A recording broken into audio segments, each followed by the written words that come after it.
So hey folks, Assalamu alaikum. I'm Shahriyar Mitul. So this is one of our videos on QCCon, so quantum computing con.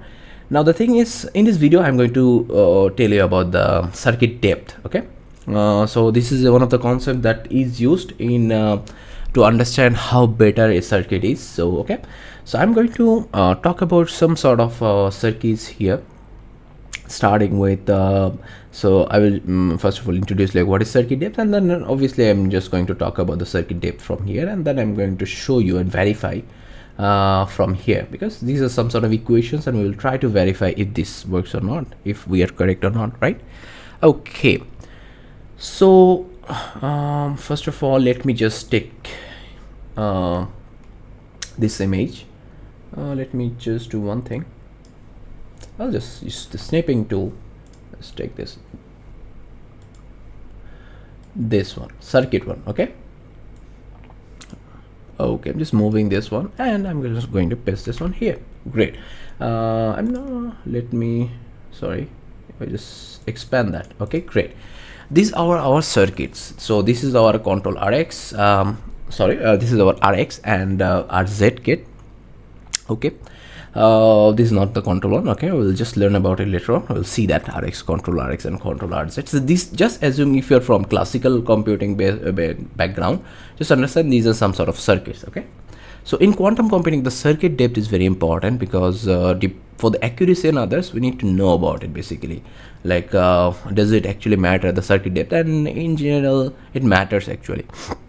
Circuit depth is something in quantum computing, it is a measure of the number of sequential quantum gate operations required to execute a quantum circuit. You see, sequential one, we'll just learn it within a while.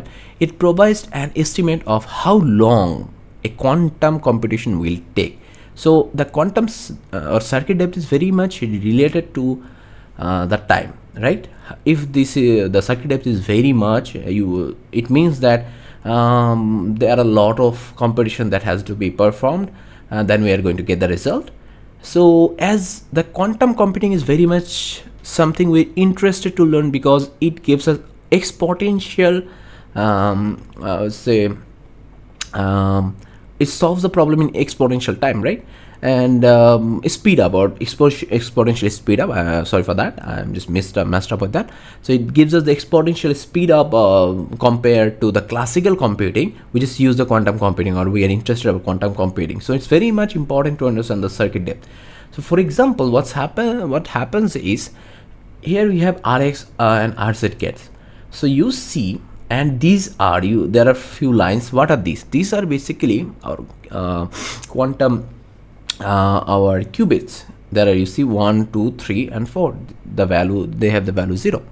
So you have so from this image, what are we understanding? That's important to understand. If you just look it draw. Okay, so you see this qubit has been passed through this, and there are two gates, RX and RZ, and they are connected in a wire, via and wire.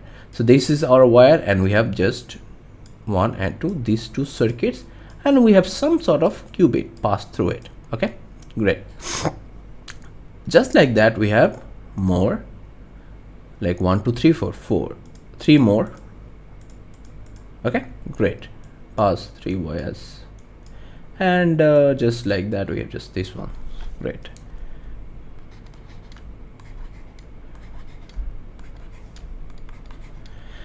Now in this image, what happens, you see, like this is just some sort of circuit, but they are not dependent on another. Now just forget about this part. We're just interested about, let's create some sort of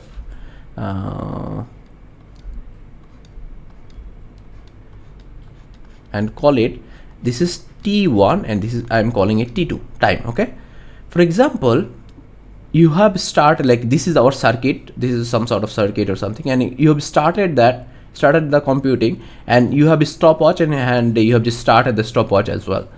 So in the T1 time, 4 of the qubits values are going to be passed through these 4 gates, and every qubit will be obviously getting through this RX gate, that they will be pass through the Rx gate, and they will be computed at the same time, right? Because they're passed through, they have started at the same time and they will pass through the same time. So we can consider these unit as 1, okay, because it is acting as 1. Because for example, this, if you just don't if we didn't have this 4, you could have considered this whole thing as a 1.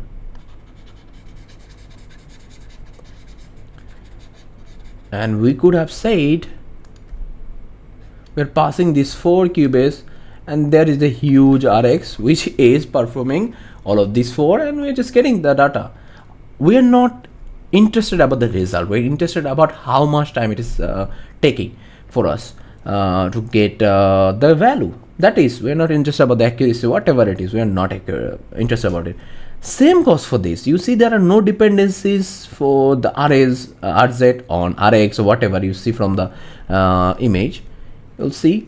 So if I just remove this one, make you to let you verify like okay, there are no dependencies, then you can easily understand that the whole these whole Rx gates do work at the same time, and at the same time once it is done, the whole RZ gates work at the again in another type. So this can be considered as one unit, this can be considered as 1 unit. So these two can be now said like 1 plus 1, this is 2. That means in 2 seconds or 2 minutes of time this should be done, like because it is working as the 2 unit. Because if you just remove this all of these things and we just have Ry, they're just basically working together like one after one. That is it, just working as one after one. Ry, one after one. Great. So it's 1 unit, it's 1 unit done. So the value or the circuit depth for this circuit should be 2. Now to verify if this is something, if this is what we should have, let me just show you the paper, and you see the circuit depth is 2L. Now you see what is L. L is basically some sort of called layer, and we are not interested about layer in this video. L has the value 1 right now, so 2 into 1 is 2, so we have 2, right, for the circuit 1. Great. Now I'm going to take another circuit. What can be? Let's take a complex one. It should be circuit 6. You see the circuit 6, right? If you zoom in a bit, you see it's very much complex right now, right? So our main goal is to understand what is the circuit depth for this one. Great. You can easily understand if we just start. There are like 4, and you can see there are no dependencies. Rx gates are like okay, they can easily work. So we can just consider all of these 4 as 1, and then all of these as 2, like not 2, like 1 as well. Just let me just call it 1. Interestingly, now the equation or things do change a lot. These are called control Rx. You see control Rx, all of these are control Rx, and then Rx one away. So these are, you see from the circuit you will understand. If you have worked in classical circuit, you can understand, like you have seen these kind of things. So depending on these are like qubit 1, this is qubit 2, this is qubit 3 and qubit 4. Depending on the qubit 4, this Rx is executed. So this Rx is now depending on another qubit. Earlier it was just depending on this, the qubit it is passed, but right now we are passing 0, but we are also depending on this. So it is something we have to consider this as a 1 unit, because now see the whole task is done, then it goes through. Now I can make it much more easier for you to understand if we just use this thing. This thing is very easy right now, you see. Okay, this is t1 time, this is our t2 time, then in t3 time what happened, you see. So it is T3. We can call it T3 because it took time, because if it doesn't work, these Rx gates are also not going to work. So it has to be performed on T3. Okay, just to give you an example, right? So okay, I also should have done that. Done. And also you see this Rx is also depending on another one, so it is also working as a unit. This Rx is also kind of depending on another, so something like that. So you see these so we can consider just right now, you can just use this concept like dividing by these, or you can just consider like that. My drawings are sometimes like so bad, but let me just do it. Okay, let's go this RZ, and you can just then consider Rx. You can then consider this Rx. You have to consider this Rx as a unit, and then this Rx as a unit, this Rx as a unit, this Rx as a unit, this as a unit, this as a unit time or something, whatever you say, a unit time, this as a unit time, this as a unit time. And then these are easy because you see this Rx is depending only on the qubit, and this is exactly, there are no dependency, and they will, as there are no dependency, they will actually work at exactly the same time. So call it this one, and these are exactly the same. So you see we have now, let me just use this 1 1 1 1 1. So we just gave everyone one value, and we'll just sum up them, no problem. I could have just used that like 1 2 3 4 5 6 7 8 9 10 11 12 13 14 15 16. So the circuit depth should be 16. Let's just now verify if this is the thing. I believe this is circuit 6, right? So if you just go here, and this is basically for the layer 1, right? Circuit 6, you see n square minus n plus 4 plus L.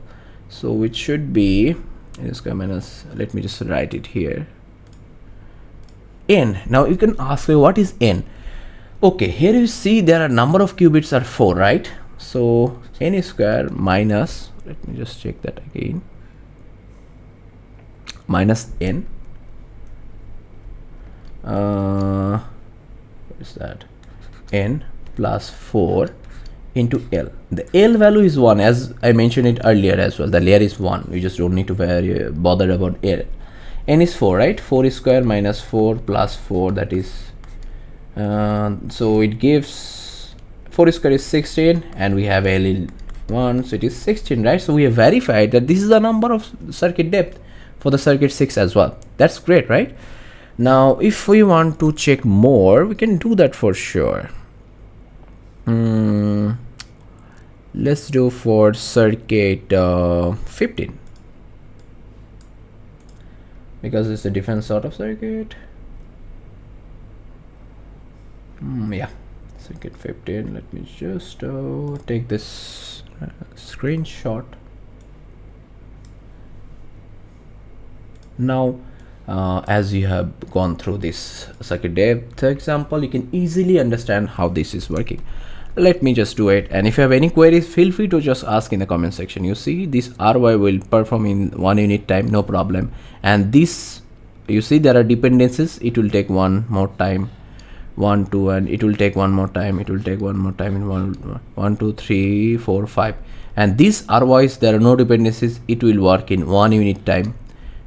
It will take 1 unit time, it will take 1 unit time, it will take 1 unit, it will 1 2 3 4 5 6 7 8 9 10. It should be 10. Circuit depth should be 10. Let me just verify from here if this is so.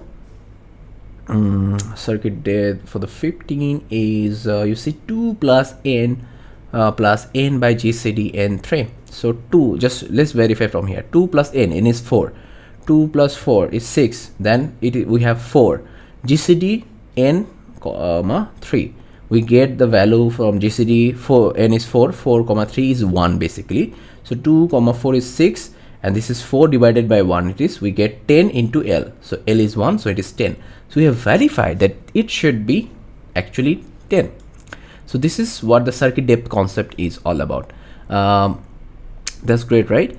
Now I'm going to give you homework, and that the homework should be interesting, because homework should be interesting because what I'm going to show is I'm going to show what the circuit depth should be, and I'm going to tell you what the circuit depth actually is, and I'm going to give you the homework, that is you have to mention in the comment section why the circuit depth is different, because I'm just talking everything earlier, right? Yeah, just mentioning or giving you the context. Okay, let me just check that. For example, this is the circuit 7. So you see, we have just mentioned it earlier as well. This is takes 1 unit time. The whole RZ takes 1 unit time, because you see the architecture. You just don't need to memorize it. You just see the architecture. There are no dependencies, and as they work at the same time, they're passed all of the values at the same time. Obviously, that will take one time. But RZ takes 1 unit time. This RZ takes 1 unit time. 1, 2, 3, 4, and this RX takes 1 unit time. This RZ takes 1 unit time. 1, 2, 3, 4, 5, 6, and this also takes 1 unit time, right? So it is 7, right? 7. The depth should be 7, right? Now, if we just verify from here, circuit 7, right? From circuit 7, you see the circuit depth is 6L. L is 1, so the circuit depth is 6, right? So interestingly, why the circuit depth is 6 instead of 7? You can say the circuit depth is 7, no problem with that, but for the optimization purpose and others, there is a very easy trick. You'll understand like why it is called 6L instead of 7. I am just giving you this homework to let me know in the comment section. You can use AI and others to like explain yourself, like okay, why this circuit depth should be this one. And I will also actually add the paper link in the description as well, so that you can easily take the images from the paper and you can analyze on this. So yeah, thank you so much, I believe, for watching this video. And if you have any queries regarding the circuit depth concept, feel free to ask me in the comment section. Yeah, thank you so much, and hope to see you in the next video as well.